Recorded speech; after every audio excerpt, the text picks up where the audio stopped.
Good day, everyone. I am Jeffthey of Viaña, and together with my partner Marinelle Vasquez, we are about to discuss the intellectual disability or mental retardation. First, I will be discussing about the report. What is intellectual disability? Facts about it, diagnosing intellectual disability, three categories of intellectual disability, symptoms, causes, treatment, related or co-occurring conditions, tips for parents and significant others, and lastly, the references. So first, what is intellectual disability? Intellectual disability is a term used when a person has certain limitations in cognitive functioning and skills, including communication, social, and self-care skills. So, tulad ng nabanggit dati na ang sabi ni Sir ay dati ay tawag sa intellectual disability is mental retardation, and nabago iyon kasi it is an offensive and has a negative tone. Intellectual disability involves problems with general mental abilities that affect functioning in two areas. So the two areas about it is intellectual functioning, which is nakapaloob doon ang learning, problem solving, and judgment of the individual. And second, the adaptive functioning, na nakapaloob ang activities of daily life such as communication and independent living. And next, we are talking about facts about intellectual disability. So, intellectual disability affects about 1% of the population, and of those, about 85% have mild intellectual disability. So, kung nababasa nyo, sinasabi dito na mas naapektuhan o mas nagkakaroon ng intellectual disability ang males kaysa sa mga females. And then, people with intellectual disabilities can do and learn new skills, but they can learn them more slowly. So, additionally, the intellectual and adaptive deficit begin early in the developmental period. At ngayon, pag-uusapan naman natin ang diagnosing intellectual disability. Kanina na nabanggit ay ang ID ay na-identify ang problems sa parehas na intellectual at adaptive functioning. So, intellectual functioning is measured with individually administered and psychometrically valid, comprehensive, culturally appropriate, psychometrically sound test of intelligence. So, ang next slide, makikita natin dito ang level of intellectual disability. Kung saan makikita natin na kapag mild, meron siyang IQ na between 50 to 70, and in moderate, meron siyang IQ na 35 to 50, and severe or profound. Ang severe ay mayroong below 20 to 35 and profound below 20. So, dun sa mild, ano dito ay meron siyang important relationships and may learn to read and write. And then, the individual can travel independently but may need help with money and organizing their daily lives. Sa moderate naman, has important relationships also. And then, the individual uses certain words. And lastly, needs a lifelong support in planning and organization of their lives. So, sa severe and profound naman, kapag ganun na yung epekto nito sa may disability, so meron siyang may develop strong relationship with key people in their lives, has little or no speech, needs lifelong help in most areas. So, nung una, natakal natin ang intellectual functioning. At ngayon naman, matatakal natin ang adaptive functioning, which has three areas. So, this is conceptual, social, and practical. So, conceptual, under nun ang language, reading, writing, math, reasoning, knowledge, and memory. Social, empathy, social judgment, pakikipag-usap, communication skills, and the ability to follow rules, and the ability to make friendships or to make relationships to others. And lastly, the practical na under nito ang independence in areas such as personal care, job responsibilities, managing money, recreation, and organizing school and work tasks. So, adaptive functioning is assessed through standardized measures with the individual and interviews with others, such as family members, teachers, and caregivers. So, when we are discussing the level of intellectual disability, which is the IQ of the individual na mayroong disability, ay nakakategorized ito sa three categories, which is the mild, moderate, or severe. So sa mild, most people with intellectual disability are in this category. So kapag mild, can generally learn a reading, natututong bumasa, magsulat, at marunong sa math skills between 3rd and 6th grade levels, may have jobs and live independently.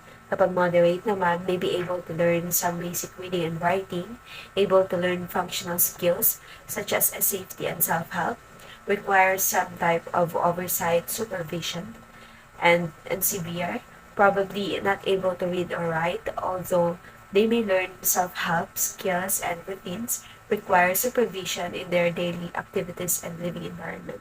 And kapag profound naman, ay nire-require ang intensive support kasi it may be able to communicate by verbal of other means and may have medical conditions that require ongoing nursing and therapy. Here are the symptoms of intellectual disability. The symptoms of intellectual disability begin during childhood. Delays in language or motor skills may be seen by age 2. However, mild levels of intellectual disability may not be identified until school age when a child has difficulty with academics. The causes of intellectual disability. There are many different causes of intellectual disability. It may be associated with a genetic syndrome, such as Down syndrome or Fragile X syndrome. It may develop following an illness such as meningitis, whooping cough, may result from head trauma during childhood, or may result from exposure to toxins such as lead or mercury.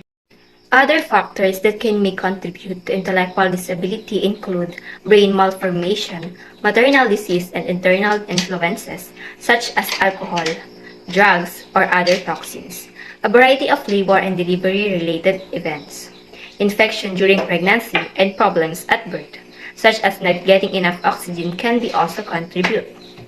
Treatment for intellectual disability. Intellectual disability is a lifelong condition. However, early and ongoing intervention may improve functioning and enable the person to thrive throughout their lifetime.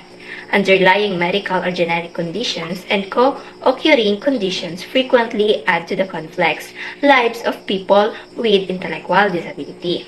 Once a diagnosis is made, help for individuals with intellectual disability is strength and needs and the supports he or she needs to function at home, in school, or work, and in the community, such as early intervention, infants and toddlers, special education, family support, for example, respite care, support groups of family, transition service from childhood to adulthood, vocational programs, day programs for adults, housing and residential options, and case management. Aside from talking about treatment and other concerns about intellectual disabilities, so we are now discussing the under federal law Individuals with Disabilities Education Act, or IDEA 1990. So early intervention services work to identify and help infants and toddlers with disabilities. Federal law also requires that special education and related services are available to free to every eligible child with a disability, including intellectual disability. So, ang idea noong 1990 nang susupport sa rights ng mga individuals na mayroong disability, elder disability na makikita sa individuals. At katulad naman nito, meron din ibang bansa na nagsusupport din sa mga mayroong disability. Sa Amerika, meron silang American Association in Intellectual and Developmental Disabilities.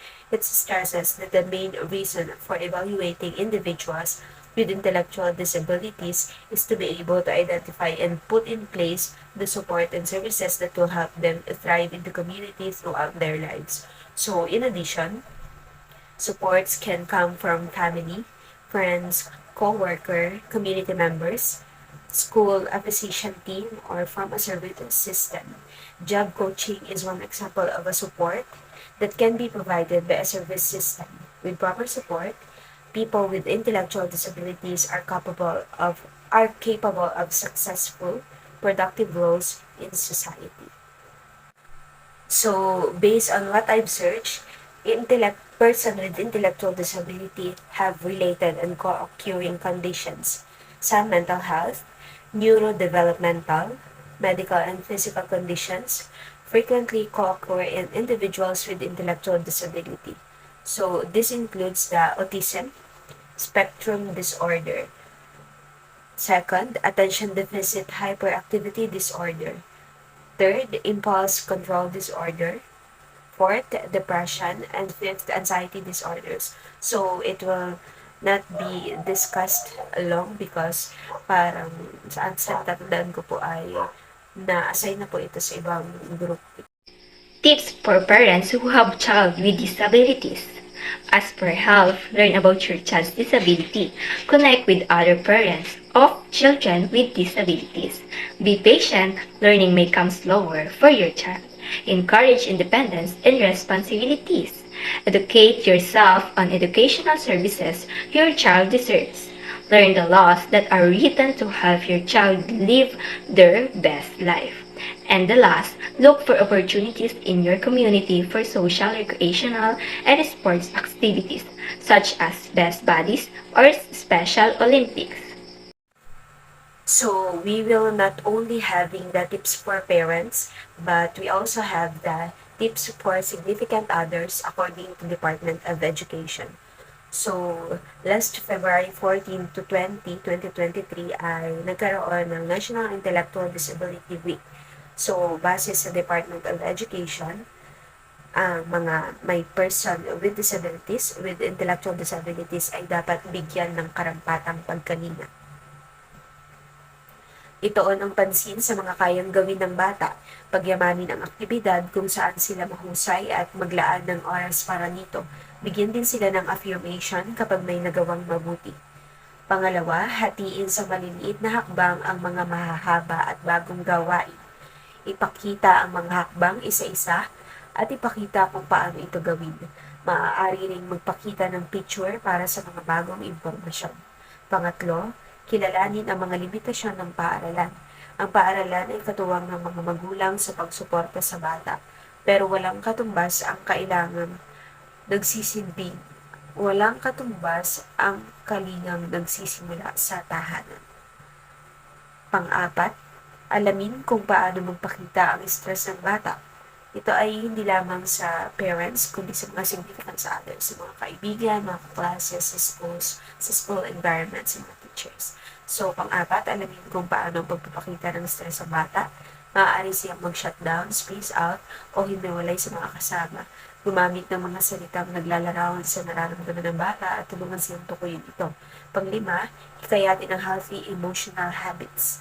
Bigyan siya ng pagkakataon na ilabas ang kanyang inis, galit o lungkot. Maging bukas at makinig sa kanyang sasabihin. Sa ganitong paraan, matutulungan silang kumonekta sa kanilang mga emosyon at maihayag ito ng wasto. So, in tips for parents, nabanggit doon na bigyan sila ng opportunities, and feeling ko ang sinasabing opportunities doon ay hayaan sila mag-explore ng things, matuto sa mga bagay na gagawin pa, and then makahilabi na sa iba't ibang activities para may mas makilala o magkaroon ba ng relationship sa ibang tao. So, habang nag-explore ako at tinitingnan yung mga possible na examples ng pagbibigay opportunity sa mga batang mayroong individual disability, intellectual disability, ay nakita ko ang post ng Bangsamoro Ministry of Basic, Higher and Technical Education, which is makikita rito na meron silang ginawang meet na kung tawagin ay BAR, MMAA meet, at para games sa Cotabato State University. So, ang para games na ito ay participated by pupils or students with intellectual disability at yung iba pang may mga disability katulad ng visual impaired and orthopedically handicapped ampute in school athletes. So, sinasabi dito na this para games aims to provide equal opportunities to learners with disabilities to join in the field of sports and to come up with quality athletes to compete in higher meets. Next, para mabigyang kalinawan kung ano nga ba ang itsura at ang mga nagagawa o mga galaw ng isang may intellectual disability, ay narito ang isang video presentation. I've only seen this in Facebook post from Ronald Mascarenhas on January 6, 2020, and this was captioned, Henry Munamis, HR assistant and our first hire with intellectual disability is simply adorable, like a teddy bear moving around, serious about what he does like any adult. He brings so much positive vibes in the office like the laughter of an infant.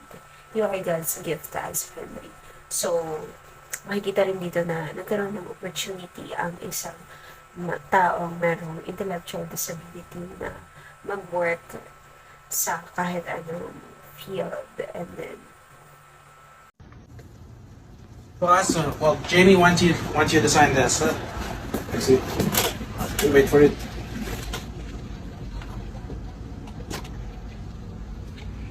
Do I need to sign it now? Yeah.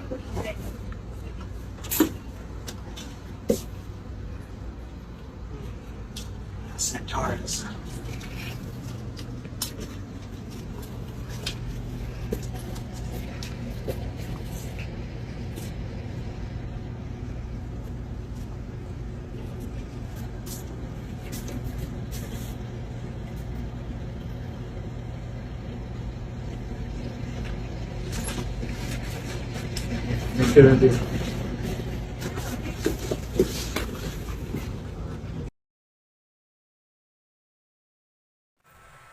and that would be all for our topic, intellectual disability or mental retardation. Thank you.